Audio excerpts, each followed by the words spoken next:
get a better understanding of the evolving China-Africa partnership, this is China-Africa Talk.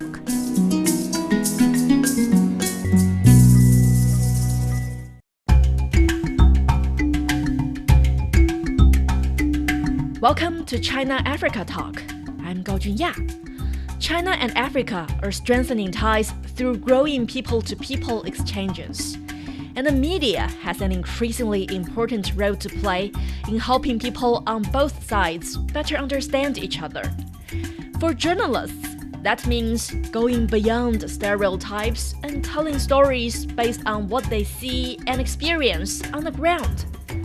Michael Onjewu, a Nigerian journalist with Nigeria's daybreak newspapers, recently returned to China for his second visit, attending the 7th Forum on China-Africa Media Cooperation and traveling to different parts of the country. What has changed since his last visit? And how can Chinese and African journalists work together to tell the stories of this evolving partnership? Michael Onjewu shared his insight with me. Welcome back to China, Michael. Could you start by telling us a bit more about your trip? Where have you been and what you've been doing? Well, last year I was in Beijing, for a seminar.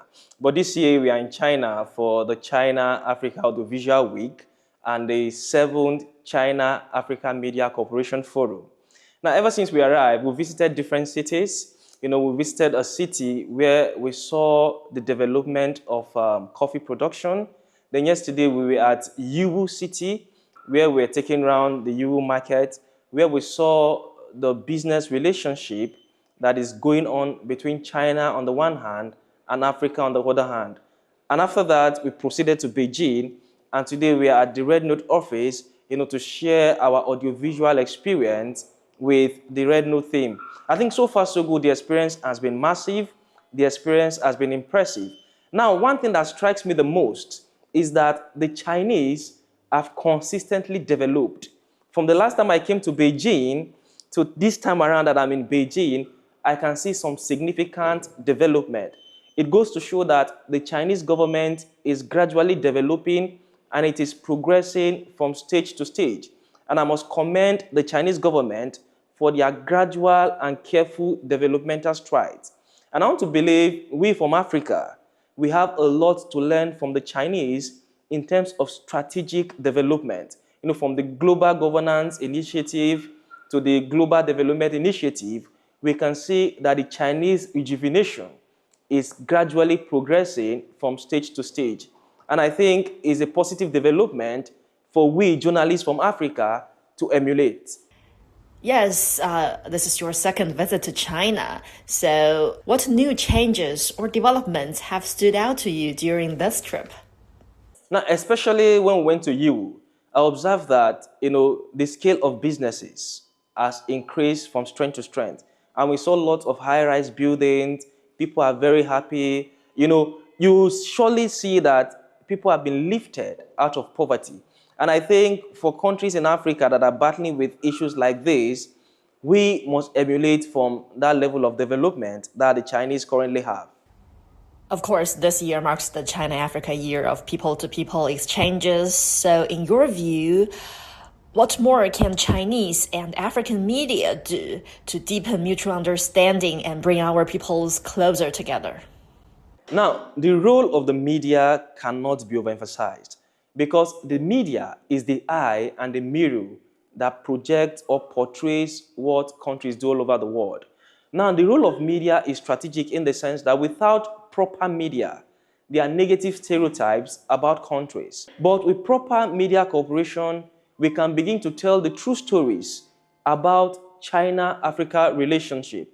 Now, just like I mentioned earlier, China is Africa's best friend, because the Chinese government over the years have supported Africa in terms of infrastructural development. That is why the trade relations between China and the continent of Africa has continued to increase day by day, thanks to the zero tariff policy that was implemented by the Chinese president on May the 1st. Now, this policy has enhanced trade relations between China and Africa and also enhanced the export of commodities from African markets into the Chinese market. Now, to be specific, like my country, for instance, the Chinese government has contributed significantly to the infrastructural development of Nigeria. 75% of critical infrastructure in my country are either supported or sponsored by the Chinese government through the China Export Bank and through other financial institutions in China. For instance, the Lekki Deep Sea Port in Lagos, Nigeria, was supported and financed by the Chinese government. The port was also constructed by China Harbour, a Chinese construction company. Now we have railway stations. For instance, the Abuja Kaduna railway station, the Lagos Ibadan railway station, they were all financed by the Chinese government. We have critical road infrastructure that are also financed and supported by the Chinese government. Now, in terms of people-to-people exchange, the Chinese government has also supported Nigerians, especially in the area of education, scholarships, and other exchanges. Now, without the media, it will be very difficult for people to know that these infrastructural projects are supported or funded by the Chinese. That is why the role of the media is critical in portraying the positive relationship that exists between China on the one hand and Nigeria on the other hand. For example, within the last 6 months, trade between China and Africa rose to over 207 billion US dollars, the first of its kind in history. And thanks to the zero tariff policy, the trade deficit, the trade imbalance between China and Africa will reduce. This is because African countries, African businessmen and women can now export their commodities to the Chinese market without paying customs duty, without paying any charge. This will encourage them to scale up export from African market to the Chinese market. And I think it's going to really help promote trade, between both sides. Yeah, you mentioned China's zero tariff treatment to African countries. How do you think this policy could benefit Nigeria in particular? Can you just share some specific sectors or products where you see the greatest opportunities? With this new policy, you see Nigerians now exporting finished products to the Chinese market. For example, we have sesame seed. Sesame seed is in abundance in Nigeria. With this zero tariff measure, we expect to see more export of sesame seed from the Nigerian market to the Chinese market. We have soya beans, we have ginger, we have cotton, we have cocoa. These are essential agricultural produce that are abound in Nigeria that can be exported into the Chinese market. And the multiplier effect of this laudable initiative is that in the next 20, 30 years, Nigeria is going to be a major industrial hub because with zero tariff, manufacturers will now be willing to export their commodities to the Chinese market, and they will ensure that the commodities meet up to the standard of the Chinese people and of the global economy. So this will encourage them to scale up their production so that it meets global best standard. I must commend the Chinese government for this laudable initiative, for considering the zero tariff treatment so that Africans can enjoy doing business or doing trade with the People's Republic of China. As a media professional, you've been documenting China-Africa cooperation firsthand. Can you just tell us about some of the projects or stories you have worked on, and what have you learned from those experiences? Yes. Now, this is a very, very important question. Now, in terms of projects, as a journalist, we've done lots of reportage, lots of coverage on, the bilateral relationship between Nigeria and China. I term it win-win cooperation. I mentioned earlier, most of the infrastructural projects in Nigeria are funded by the Chinese government. As a journalist, I did lots of documentary articles. I was personally at the Lekki Deep Sea Port to look at the port and to appreciate the Chinese government for investing in the port.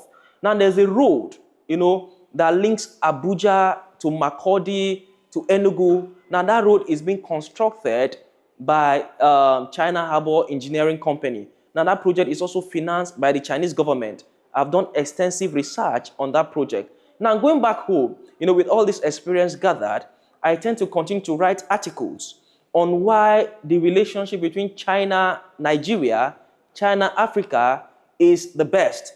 This is because both sides benefit. The Nigerian side, the African side benefit, and of course, the Chinese side benefit. The Chinese are in Africa to help Africa develop. That is why the Chinese, we always say they are also a developing country. This is because the Chinese government want to share the pains of African countries so that both of them can develop together. So as a journalist, as I go back home, I will continue my write-up in promoting the positive relationship that exists between China, Africa, and of course, China, Nigeria. So based on those first-hand experiences, what messages would you like to share with fellow journalists, including me, who are also covering China-Africa relations and contributing to this partnership? Now, my advice to journalists is this. Let us report the facts. The fact is that China and Africa, China and Nigeria share mutually beneficial relationship. The Chinese help us with funding for infrastructure. We also support the Chinese with critical raw materials and other essential commodities. Journalists must speak truth to the issues. We must condemn stereotypes, that the relationship is not mutual, just like the West wants us to believe. If, as a journalist, if you want to be objective, come to China, visit the Chinese cities, visit the Chinese provinces, speak to the Chinese people, and you will know that the Chinese people are the best anywhere you can meet in the world. They are friendly, they are relatable, they are not discriminatory in nature. Chinese journalists should also come to Nigeria, come to Africa, and also talk to the African people, talk to African journalists, for them to give their perspectives on the relationship between both sides. But on the whole, it has been a positive relationship between China, Africa, and China, Nigeria. And as journalists, I think we'll continue to propagate that positivity anywhere we go.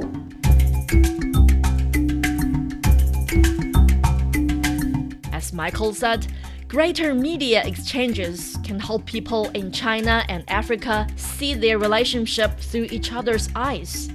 And there are so many more stories still waiting to be told. For journalists on both sides, perhaps the starting point is simple. Go there, talk to the people, see the changes firsthand, and report the facts.